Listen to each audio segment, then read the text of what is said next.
linda presentación. También quiero dar las gracias a los hermanos organizadores de este encuentro por permitirme estar en este lugar. Sé muy bien que estoy delante de grandes predicadores, grandes maestros, evangelistas, pero siempre todo lo hacemos, mis queridos hermanos, para darle la gloria, honra y honor que nuestro Señor se merece. Amén. Así que, por otro lado, también ustedes, mis amados hermanos, reciban saludos de vuestros hermanos de la Iglesia de Cristo que se encuentra en la ciudad de Cusco. Propiamente en la ciudad de Cusco tenemos 4 congregaciones. Así que cuando alguno de ustedes decida visitar esa hermosa ciudad, sabe de que tiene su familia allá en la ciudad de Cusco, y todos serán bienvenidos, por supuesto. Amén.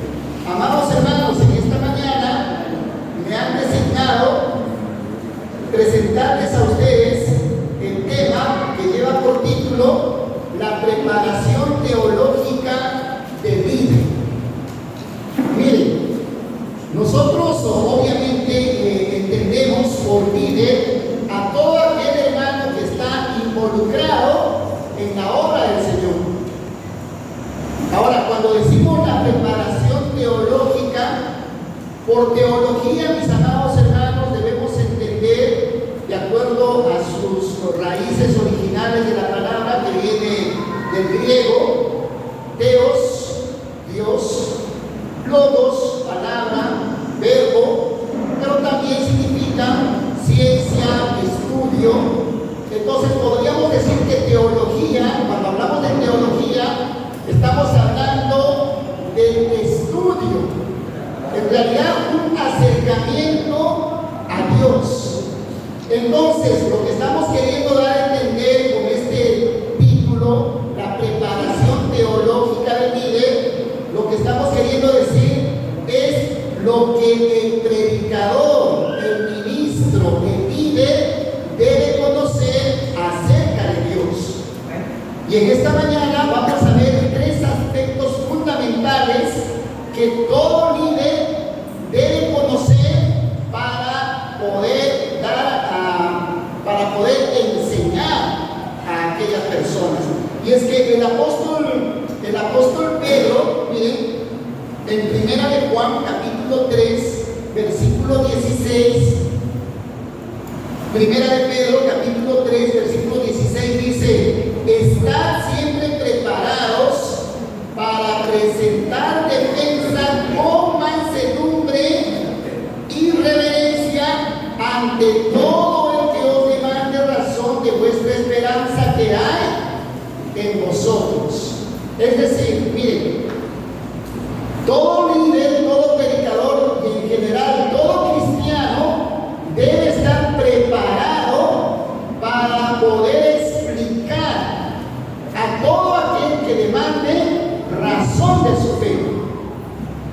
Y en esta mañana nosotros nos vamos a equipar con 3 aspectos fundamentales acerca de Dios. En primer lugar, vamos a estar hablando acerca de que todo líder debe estar preparado para hablar de Dios a los incrédulos. Cuando nos referimos a los incrédulos, generalmente nos estamos refiriendo a los ateos. Hay mucha gente que no cree en Dios, y entonces, ¿cómo hace usted para poder enseñar a esas personas? ¿Cómo hace usted para dar a conocer la existencia de Dios a esas personas? Miren, durante siglos, muchos grandes pensadores y grandes teólogos han ido elaborando lo que conocemos como argumentos a favor de la existencia de Dios. Hay unos argumentos que parten de un razonamiento lógico, de un razonamiento natural. Y cuando nosotros queremos convencer a los ateos de la existencia de Dios, necesitamos recurrir precisamente a esos argumentos. Y vamos a estar hablando de algunos de ellos en esta mañana. En primer lugar, por ejemplo, tenemos el argumento cosmológico. ¿Qué es esto del argumento cosmológico? Miren, tiene que ver con la causa y el efecto. Pongámonos a pensar, el universo existe, ¿verdad? Porque lo podemos ver, lo podemos observar. Nosotros mismos existimos. Pero ¿cuál fue la causa original que dio origen precisamente al universo? Tuvo que haber sido alguien que sea superpoderoso, alguien que no esté limitado al tiempo y al espacio. Entonces nuestro razonamiento de forma natural nos lleva a pensar que una fuerza superior fue la que dio origen a este universo. Y esa persona es Dios. La otra manera de pensar sería como los ateos dicen, que la materia siempre existió, pero tendríamos que retroceder en el espacio y en el tiempo infinitamente, y siempre vamos a encontrar algo que existió en ese principio. La materia no puede ser tan poderosa como Dios. Entonces, cuando usted quiera argumentar con un ateo, le tiene que decir, ponte a pensar en quién fue el que dio origen al universo, pero no pudo haber sido la materia por sí misma. Tuvo que haber sido alguien mucho más grande. Y ese grande que dio origen al universo se llama Dios. Ese es el argumento cosmológico. Tenemos otro argumento conocido como argumento teleológico. Teleos es el propósito, el fin. ¿Para qué existe todo esto? ¿O por qué existe? Se le conoce a este argumento también como el diseño inteligente. Miren, los científicos han ido investigando y se han ido dando cuenta de que existen algunas variantes, algunos patrones dentro del universo. Por ejemplo, la fuerza de la gravedad. ¿Cuánto mide la fuerza de la gravedad? ¿Por qué la Tierra está a una distancia tan exacta hacia el Sol? ¿Por qué la Luna está colocada donde está colocada? No es el azar, mis queridos hermanos. Si la Luna estuviese más cerca, probablemente en el planeta Tierra sería muy difícil la existencia. Si nosotros estaríamos un poquitito más cerca del Sol, tampoco podría haber vida. Y es que miren, todo esto que nosotros vemos a nivel del macrocosmos y también a nivel del microcosmos, una célula, un átomo, tiene características tan perfectas que nos llevan a pensar que todo eso parte de un diseño inteligente. Y ese ser inteligente que creó todo eso se llama Dios. No podemos pensar que solamente es producto de la casualidad. Entonces este es otro argumento para hablar de Dios a las personas que quieren negar la existencia de Dios, que se llaman ateos. Vamos a ver, miren, otro argumento, el argumento moral. Pongámonos a pensar por un momento, y usted puede llevar a un razonamiento a una persona atea y le puede decir, vamos a suponer que la teoría de la evolución es verdad. Por un momento nos vamos a poner a pensar y vamos a decir, está bien, la teoría de la evolución es verdad. Pero tú me puedes explicar, le dice usted, por qué los seres humanos tenemos lo que se llama conciencia o cargo de culpa cuando hacemos algo malo. Fíjate, por ejemplo, en el león. El león, un animal carnívoro, va y mata a los animales y el león no tiene carga de responsabilidad. El león no se siente triste por haber matado a un animalito, pero un ser humano sí, de forma natural. Es decir, a alguien no le tiene que decir, oye, matar es malo, porque de forma natural nosotros los seres humanos tenemos dentro de nosotros esa carga de culpabilidad cuando hacemos algo malo. Y eso significa que nosotros fuimos creados por un ser espiritual que puso en nosotros justamente esa parte moral del ser humano. Entonces, por eso es que nosotros creemos, sin necesidad de recurrir a otros argumentos, mediante el argumento moral, nos damos cuenta que los seres humanos somos completamente diferentes y no podemos formar parte, diríamos, de la evolución, tal como algunos quieren proponer, porque si no seríamos semejantes a los animalitos que no tienen carga de conciencia. Entonces, a eso se refiere el argumento moral. Vamos a ver otro argumento, mis queridos hermanos. Miren, hace años salió unas publicaciones en revistas, selecciones, no sé si ustedes las han leído, pero son revistas que tienen que ver con muchos datos científicos que se presentan, y dentro de todos los análisis que hicieron, se dieron cuenta de que los seres humanos, por naturaleza, creemos en la existencia de Dios. Y entonces alguien dirá, ¿y por qué existen ateos? En realidad lo que el ateo quiere hacer es simplemente negar la existencia de Dios. Pero al momento de hablar de Dios ya está asumiendo que Dios existe. Entonces, miren, se ha descubierto algo así como una neurona, algo así como si fuera un chip dentro de nosotros que nos hace pensar que Dios sí existe.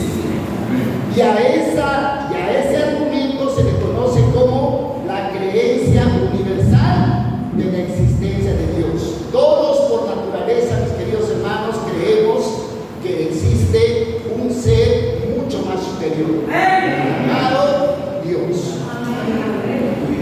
Muy bien, entonces estamos hablando, hermanos, de algunos argumentos por los cuales nosotros podemos dar a conocer a la gente que es atea, a la gente que no quiere creer en Dios, y estos 4 argumentos que hemos mencionado pues nos pueden ayudar a tratar de convencerlos. Entre otros argumentos podemos mencionar, por ejemplo, el argumento ontológico, que dice, si es posible pensar que Dios existe, entonces Dios sí existe. Por otro lado, tenemos el argumento de contingencia. Hay algo en lugar de nada. Y por último argumento que en esta oportunidad quiero compartir con ustedes, la existencia de un mundo espiritual. Miren, esto también es importante que nosotros podamos considerar. Fíjense, hasta los perritos dicen que ven almas, y cuando ven almas por ahí comienzan a ladrar y comienzan a aullar. Entonces muchas cosas que suceden inclusive a nuestro alrededor nos indican que existe un mundo espiritual. Y si existe ese mundo espiritual, por supuesto Dios existe. Amén. Bueno, ese es el primer aspecto que quería compartir con ustedes. Un segundo aspecto, mis amados hermanos. Miren, todo líder debe conocer los atributos de Dios. Ya cuando estamos hablando con personas que conocen o creen en Dios, pero las personas necesitamos estar bien centrados en quién es el Dios en quien creemos. O sea, no basta solamente con decir, oh sí, Dios existe, pero es necesario que el líder sepa cómo es ese Dios. Miren, vamos a ver. Dice Jeremías capítulo 9, y acá sí vamos a entrar ya, por supuesto, a hablar con textos bíblicos. Jeremías capítulo 9, versículos 23 a 24 dice: así ha dicho Jehová, no se alabe el sabio en su sabiduría, ni en su valentía se alabe el valiente, ni el rico se alabe en sus riquezas, mas alábese en esto el que haya de alabarse, en entenderme y conocerme que yo soy Jehová, que hago misericordia, juicio y justicia en la tierra, porque estas cosas me agradan, dice Jehová. Entonces, mis amados hermanos, nosotros como cristianos, como hijos de Dios, ¿en qué nos tenemos que alabar? ¿En qué nos tenemos que cantar? En conocer a Dios. En conocer a Dios. Ese debe ser motivo de alegría, motivo de orgullo. Pero vamos a ver, porque estamos hablando de los atributos de Dios. Y vamos a ver el primer atributo. Dios es eterno. Dice la palabra del Señor en el Salmo 90, versículos 2 y versículo 4. Antes que los montes fueran engendrados y naciera la tierra y el mundo, desde la eternidad y hasta la eternidad, tú eres Dios. Porque 1000 años ante tus ojos son como el día de ayer que ya pasó, y como una vigilia de la noche. Miren, hay muchos que interpretan este texto bíblico en el sentido de que para Dios 1000 años son como un día. Y entonces dicen, pasan 1000 años y para Dios hubiera sido como que pasó un día. Pero eso no es tan exacto, mi querido hermano. En realidad lo que la palabra del Señor nos quiere decir es que Dios está fuera del tiempo. Para Dios no existe que digamos 1000 años, 1.000.000 de años, no, porque Dios está fuera del tiempo. Y lo interesante de esto, mis amados hermanos, es que Dios promete compartir su eternidad con aquellos que lo buscan, con aquellos que lo aman. Por eso es que la palabra del Señor nos dice una gran promesa, la vida eterna. Cuando estemos en esa vida eterna, recién comprenderemos en su gran magnitud lo que significa la eternidad. Por ahora entendemos que Dios es eterno y para Dios no existe simplemente el tiempo. ¿Cómo es eso? No lo podemos entender. Lo entenderemos cuando estemos en su presencia. Bueno, vamos a ver otro atributo de Dios. Dios es omnipotente. ¿Qué significa de que Dios es omnipotente? Que para Dios todo lo puede hacer. No hay nada que Dios no lo pueda realizar. Dice Lucas capítulo 1, versículos 36 y 37. Y he aquí también tu pariente Elizabeth, la que llamaban estéril, ha concebido hijo en su vejez, y este es el 6º mes para él. Y acá viene lo importante, dice, pues nada hay imposible para Dios. No hay nada imposible para Dios, no hay nada que Dios no lo pueda hacer. Qué bonitos testimonios que escuchamos del hermano que ayer nos estuvo presentando la primera conferencia, que tuvo problemas con su corazón y hoy en día el hermano se está restaurando poco a poco. El hermano que nos compartió en esta mañana en el devocional también nos hablaba de un problema con cáncer y gracias a Dios él se está recuperando. Es que, mis queridos hermanos, para Dios no hay nada imposible. Pero Dios tiene sus planes, Dios tiene sus propósitos, que hay veces nosotros no los comprendemos, pero los tenemos que aceptar. Dios sabe por qué hace las cosas. Entonces entendamos, mis amados hermanos, que para Dios no hay nada imposible. Y miren, ¿cómo es que Dios se da a conocer a la humanidad? Dice Romanos capítulo 1, versículos 19 y 20. Porque lo que de Dios se conoce les es manifiesto. Pues Dios se lo manifestó. Lo invisible de Él, su eterno poder y su deidad se hacen claramente visibles desde la creación del mundo y se pueden discernir por medio de las cosas hechas. Por lo tanto, no tienen excusas. Y es que, mis amados hermanos, a Dios, ¿cómo lo vamos a contemplar? ¿Cómo lo vamos a ver? Por medio de su creación. Imagínense la luna y todos los astros que nosotros podemos ver están suspendidos en el espacio. ¿Quién hace posible todo eso? Un Dios todopoderoso. Por eso es que decimos que otro de los atributos de Dios es su omnipotencia. Dios es todopoderoso. Vamos a ver, otro atributo de Dios. Dios es omnisciente. ¿Qué significa omnisciente? Significa que todo lo conoce, mis amados hermanos.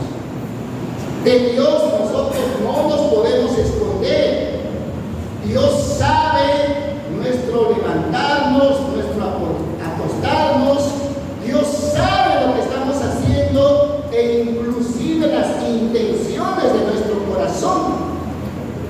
Dice la palabra de Dios en Hebreos capítulo 4, versículo 13, y no hay cosa creada que no sea manifiesta en su presencia. Antes bien, todas las cosas están desnudas y abiertas a los ojos de aquel a quien tenemos que dar cuenta. Mis amados hermanos, no hay nada que le podamos esconder a nuestro Señor. Y en ese Dios nosotros creemos. Por eso es que nuestro comportamiento, nuestra forma de ser, tiene que ser como que Dios estuviera viéndonos en todo momento. En tu trabajo, en tu familia, en tu negocio. Por eso es que los cristianos en todo momento tenemos que proceder con honestidad, con transparencia. No solamente somos cristianos bonitos cuando estamos congregados, somos cristianos los 365 días del año, las 24 horas del día, porque sabemos que Dios nos está mirando. No hay nada que le podamos esconder. Dice el Salmo 147, versículo 4, Él cuenta el número de las estrellas, a todas ellas llama por su nombre. ¿Cuántas estrellas existen en todo el universo, mis amados hermanos? Dice que son incontables.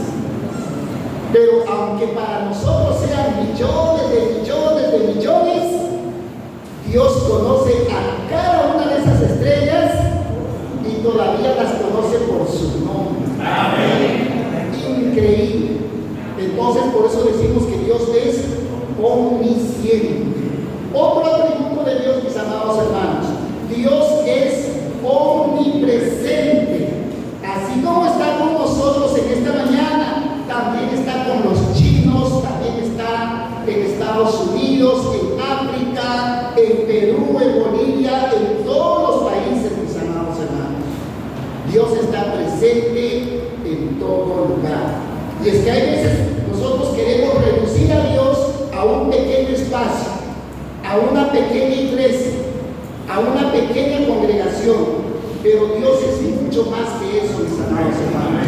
Porque Dios está presente en todo lugar. Dice Proverbios capítulo 15, versículo 3, los ojos de Jehová están en todo lugar, mirando a los buenos, mirando a los malos y a los buenos. Los ojos de Dios están, mis amados hermanos, en todo lugar. Por eso es que decimos que Dios es omnipresente. Dice el salmista en el Salmo 139, versículos del 7 al 10: jamás podría escaparme de tu espíritu, jamás podría huir de tu presencia. Si subo al cielo, allí estás tú. Si desciendo a la tumba, allí estás tú. Si cabalgo sobre las alas de la montaña, si habito junto a los océanos más lejanos, aún allí me guiará tu mano y me sostendrá tu fuerza. Amén. No hay lugar, mis amados hermanos, en donde nosotros no podamos ver la presencia de Dios. Dios está en todo lugar. No hay lugar que nosotros podamos escondernos de Él. Otro atributo de Dios, mis amados hermanos: Dios es soberano. ¿Qué significa esto de que Dios es soberano? Miren, mis amados hermanos, a veces nosotros no entendemos tal vez bien este concepto acerca de Dios. Y es que miren, en términos simples, Dios hace lo que Él quiere. Y nadie le puede reclamar nada. Amén. Y a veces parecería que este atributo de Dios estaría describiendo a un Dios déspota, a un Dios tirano, que hace lo que finalmente le parece. Pero no es así. Vamos a hablar un poquito más de esto. Miren, dice Isaías capítulo 46, versículos 9 y 10. Acordaos de las cosas pasadas, desde los tiempos antiguos, porque yo soy Dios y no hay otro Dios, ni nada hay semejante a mí, que anuncio lo porvenir desde el principio y desde la antigüedad, lo que aún no era hecho, que digo, mi plan permanecerá y haré todo lo que yo quiero, dice el Señor. O sea, entendemos que Dios es soberano de hacer lo que Él quiere hacer. Y los seres humanos no le podemos reclamar y decir, ¿por qué haces esto, Señor? ¿Por qué me pasa a mí estas cosas? Dios tiene un propósito, mis amados hermanos. Miren, yo muchas veces no lo entendía o no lo entiendo todavía a cabalidad, pero había un jovencito llamado Jorge Quirós.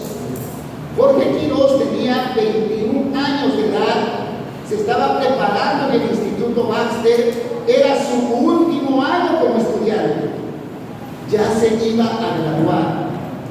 Se fue a su ciudad a visitar a su familia después de 3 años de no haberlos visto.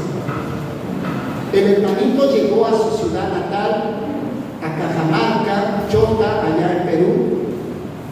Y el hermanito, cuando se disponía a regresar para tomar el avión y luego viajar a Venezuela y hacer sus prácticas misioneras, el hermanito murió en un accidente de tránsito. El bus se cayó, murieron prácticamente todos los pasajeros. Fue una muerte tremenda porque murió él, murió su madre y por supuesto muchas otras personas. Pero el punto es, y nos preguntamos, ¿por qué, Señor, permites eso? Si era un joven tan talentoso, si él podía ser un gran misionero, ¿por qué te va a llevar? La única respuesta que nosotros podemos dar es más o menos comparándolo con nuestra vida laboral. Imagínese usted que está trabajando y de pronto tiene tal vez 5 años trabajando, gana un buen sueldo, vamos a suponer que gane $2,000, y le dicen, ¿sabe qué, señor? Después de estar trabajando 5 años, ahora ya le toca jubilarse y va a seguir ganando esa remuneración. ¿Lo aceptarías? Por supuesto, ¿verdad? Imagínate que te digan, mira, estás trabajando, ni siquiera has batallado mucho, pero te vamos a seguir pagando. No $2,000, te vamos a pagar $5,000. Todo el mundo lo aceptaría. Y es que eso yo pienso acerca de mi hermano Jorge Quiroz. El Señor le dijo, tú ya no necesitas seguir batallando aquí en el planeta, te llevo de frente a las moradas eternas. Qué bonito, ¿verdad? Y es que nosotros tenemos que pensar de forma positiva acerca de nuestro Dios, que aunque Dios hace lo que Él quiere, pero sabemos que Él tiene propósitos más grandes que los nuestros. Porque mis pensamientos no son vuestros pensamientos. Así como son más altos los cielos, igual también son mis pensamientos, dice el Señor. Pero debemos entender, mis amados hermanos, que aunque Dios procede conforme a su propia voluntad, Dios es soberano, pero debemos entender que Dios también se deja guiar por el resto de sus atributos. Porque Dios no puede hacer nada en contra de su misericordia, en contra de su amor, en contra de su bondad. Dice Daniel, y esta es una manera en la que nosotros deberíamos orar. Miren, lamentablemente hoy en día el mundo evangélico se está contaminando. Escuchaba y muchas veces se escucha diciendo, yo decreto que esta persona se va a sanar, yo decreto que esta persona va a tener prosperidad. Es como estar diciéndole a Dios, yo te ordeno. ¿Podemos ordenarle a Dios, mis amados hermanos? Por supuesto que no. Miren cómo oraba Daniel y qué es lo que pedía Daniel en sus oraciones.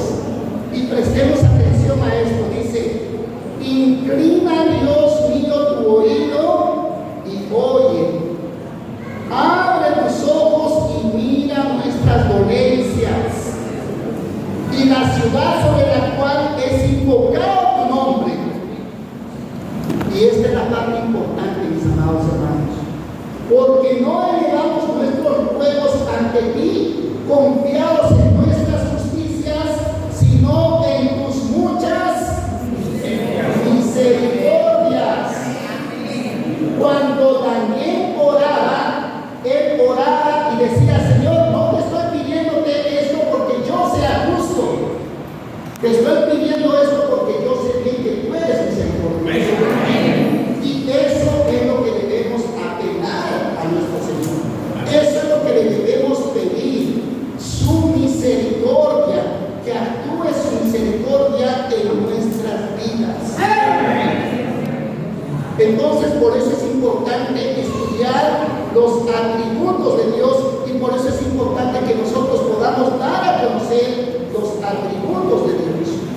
Estamos mencionando algunos de ellos y entre otros atributos que por supuesto tenemos que mencionarlos es que Dios es inmutable, Dios no puede cambiar, Dios es santo, Dios es justo, Dios es fiel, Dios es bueno, Dios es misericordioso, Dios es amor. Nuestro Dios, mis amados hermanos, es un Dios de bondad. Y por eso nosotros amamos a nuestro Dios. Y queremos su misericordia de nuestro Señor. Muy bien, entonces ya hemos estudiado dos aspectos en esta mañana. En primer lugar, hemos hablado de argumentos para defender la existencia de Dios ante aquellas personas que son ateas. Y en segundo lugar, hemos visto que todo líder, todo ministro debe estar preparado para dar a conocer los atributos de Dios. Una tercera cosa en la cual todo ministro debe estar preparado es que todo líder debe conocer la manifestación de Dios en el Padre, el Hijo y el Espíritu Santo.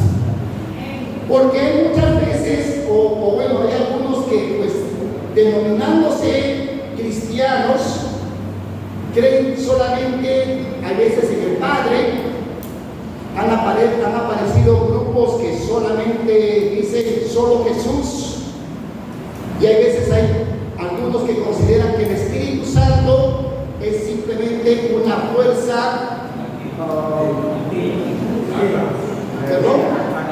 atractiva, ¿verdad? O sea, pero no lo consideran como Dios. Pero ¿qué nos enseña la palabra de Dios? ¿Cómo es que Dios se da a conocer a la humanidad? Dios se da a conocer a la humanidad por medio del Padre, del Hijo y del Espíritu Santo. Y miren, hermanos, esto nosotros podemos ver desde la creación del mundo, desde los inicios. En Génesis capítulo 1, versículo 1, dice: en el principio Dios creó los cielos y la tierra. Esa palabra Dios es la palabra Elohim, y Elohim significa literalmente, si quisiéramos traducirlo, dioses. Dioses en plural. Pero cuando habla Dios en plural dice: hagamos al hombre a nuestra imagen y semejanza. En Isaías dice: ¿quién irá por nosotros? Hablando de que Dios es una pluralidad. Y recién en el Nuevo Testamento ese misterio de Dios se da a conocer, y Jesús lo enseña en Mateo capítulo 28, versículo 19, y nos pide que vayamos y bauticemos en el nombre del Padre, del Hijo y del Espíritu Santo. Entonces ahí está dando Jesús la misma autoridad a los tres, y no podemos pensar que Dios está el Padre está por más arriba, luego está el Hijo y luego está el Espíritu Santo. De ninguna manera, mis hermanos. Dios se manifiesta en el Padre, el Hijo y el Espíritu Santo. Hablando acerca de Dios Padre, miren, hay muchos textos bíblicos, por supuesto. Dice: toda buena dádiva y todo don perfecto desciende de lo alto, del Padre de las luces, en el cual no hay mudanza ni sombra de variación. ¿De quién está hablando? Del Padre, de nuestro Dios todopoderoso, de nuestro Padre celestial. Otro texto bíblico que habla del Padre, Mateo capítulo 6, versículos 6 y 9, dice: Jesús está enseñando: pero tú cuando ores, entra en tu cuarto, cierra la puerta y ora. ¿A quién? A tu Padre que está en lo secreto, y tu Padre que ve en lo secreto te recompensará en público. Vosotros pues oraréis así: Padre nuestro que estás en los cielos, santificado sea tu nombre. Entonces es claro y es evidente que Dios se manifiesta en el Padre, pero también, por supuesto, Dios se manifiesta en el Hijo. Miren, dice Romanos capítulo 9, versículos 4 y 5, hablando acerca de que Pablo pertenecía al pueblo de Israel y él sentía mucha tristeza por su pueblo, y él decía: yo quisiera que todo Israel conociera de Cristo Jesús. Continúa diciendo que son israelitas, de los cuales son la adopción, la gloria, el pacto, la promulgación de la ley, el culto y las promesas. A ellos también pertenecen los patriarcas, de los cuales, según la carne, vino Cristo. Y miren lo que dice a continuación acerca de Cristo Jesús: el cual es Dios sobre todo,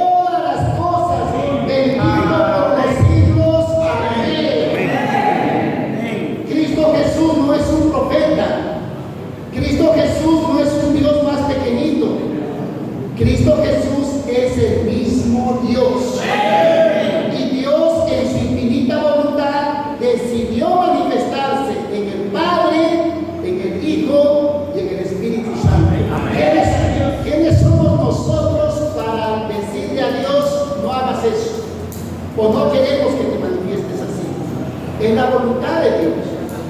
Entonces, miren, vamos a ver otro texto bíblico en el cual se habla de Cristo Jesús como Dios. Dice Tito capítulo 2, versículos 11 al 13. La gracia de Dios se ha manifestado para salvación a toda la humanidad,